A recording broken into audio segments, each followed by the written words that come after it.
Assalamualaikum warahmatullahi wabarakatuh. Kembali lagi dengan kami.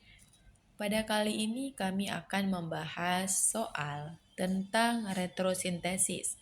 Nah, soal yang saya dapatkan yaitu kerjakan retrosintesis dari molekul berikut untuk mendapatkan molekul target atau dengan kata lain startil material, yaitu seperti pada molekul-molekul yang ditanyakan. Nah, berikut senyawa yang dapat digunakan sebagai reagen. Yang pertama ada bromin diatomik dengan rumus kimia Br2, ada aluminium kloid, ada besi ya Fe, juga ada hidrogen bromid, ada HNO3 atau nitrit asid, dan yang terakhir ada asam sulfat ya teman-teman, yaitu H2SO4. Nah, untuk soalnya itu kami dapat soal yang B dan juga yang D. Pertama kami akan mengerjakan soal yang B ya teman-teman.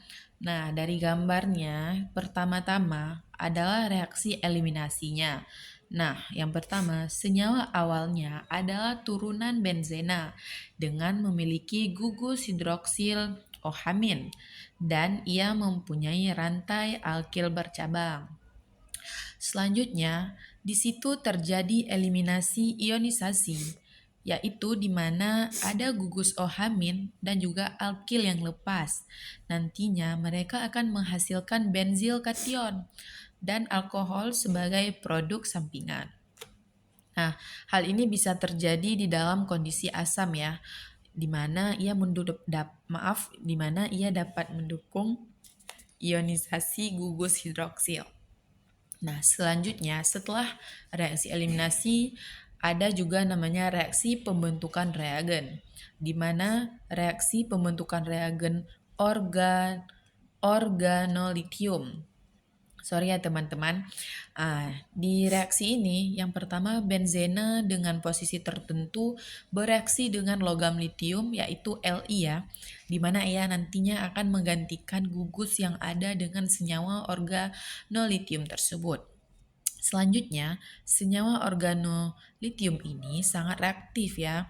Jadi dia mudah bereaksi dan dia bisa bertindak sebagai nukleofil. Nah, selanjutnya ada reaksi dengan aldehid atau reaksi dengan keton. Reaksi ini pertama-tama senyawa organolitium itu bereaksi kan dengan senyawa karbonil. Lalu dia akan menghasilkan produk adisi nukleofilik. Nah, senyawa karbonil tadi itu seperti aldehid ataupun keton ya, teman-teman. Lalu reaksi ini umumnya akan menghasilkan alkohol setelah proses hidrolisis. Selanjutnya, reaksi yang terjadi adalah reaksi substitusi dengan bromin atau Br ya, teman.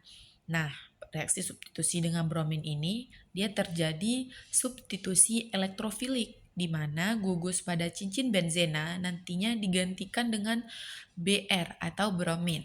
Nah, produk akhirnya adalah senyawa siklik yang sudah mengalami transformasi dari si benzena, lalu jadilah bentuk yang lebih tersaturasi. Nah, sekian teman-teman. Selanjutnya untuk soal yang kedua bisa kita lihat soal yang D.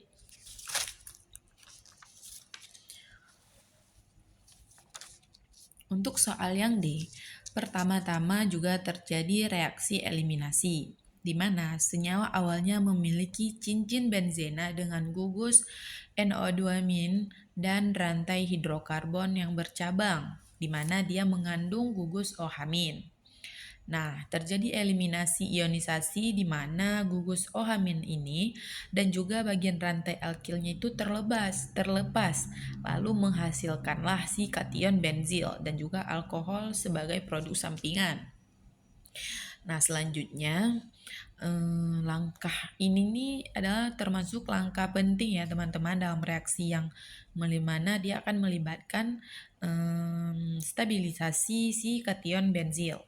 Nah, selanjutnya terjadilah pembentukan senyawa karbonil, di mana senyawa benzil kation ia akan mengalami reaksi yang lebih lanjut, di mana nantinya dia akan menghasilkan senyawa karbonil juga seperti senyawa aldehid ataupun keton ya teman-teman.